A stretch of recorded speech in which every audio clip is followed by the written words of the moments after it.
Le prophète sallallahu alayhi wa sallam, il respectait énormément les femmes, au point qu'il a fait une guerre pour défendre une femme qui avait été humiliée. Une femme qui a été humiliée, il a levé une armée pour elle.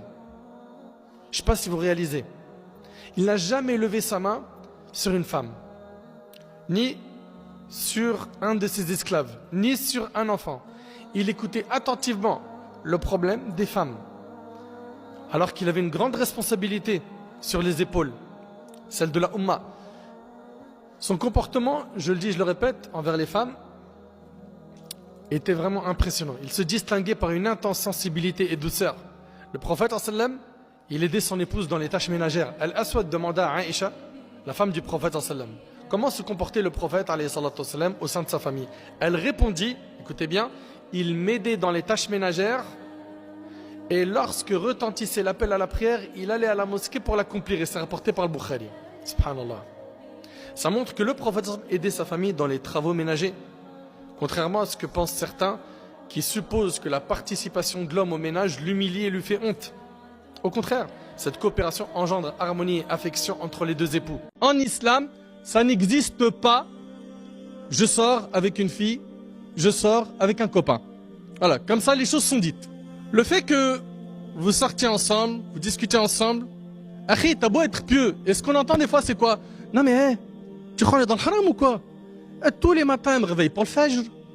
Après le Fajr, on lit 5 hadiths de Riyad al-Salihin. D'ailleurs, même, je vais te dire un truc, on a acheté nous deux tafsir Saadi et on lit des explications de surat. Masha'Allah. Allahumma barik. Ça, c'est le début. Tu laisses 2-3 mois, c'est terminé, il est plus Riyad al-Salihin, il lit ce qu'il y a sur ses yeux. Vous pensez que la religion n'a rien dit à ce sujet? Vous pensez que la religion, c'est que des ahkam rigides, des textes durs qui ne prennent pas en compte les sentiments des gens? Si c'était le cas, le prophète sallam n'aurait pas dit il n'y a pas une chose qui est meilleure pour deux personnes qui s'aiment que le mariage. Vous vous aimez? T'es amoureuse? Tu la kiffes? Mariez-vous! Mariez-vous! C'est une réalité! Eh, est-ce qu'on prend bien conscience? Est-ce qu'on prend bien conscience que l'homme et la femme, ils sont faibles et surtout ils ont besoin chacun d'entre eux de quoi? De se compléter avec cette moitié dont on est en train de parler. L'homme ressent le besoin d'avoir une femme avec lui. Et la femme également. Je parle des gens normaux. D'accord? La règle c'est ça. Mais Allah yabarik fikum, mes frères, mes sœurs. Vous pensez qu'on fait les choses comme ça sans regarder les règles de la religion? Vous pensez que la religion n'a rien dit à ce sujet?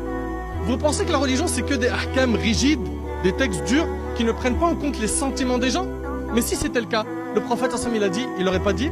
Si c'était le cas, le prophète n'aurait pas dit il n'y a pas une chose qui est meilleure pour deux personnes qui s'aiment que le mariage.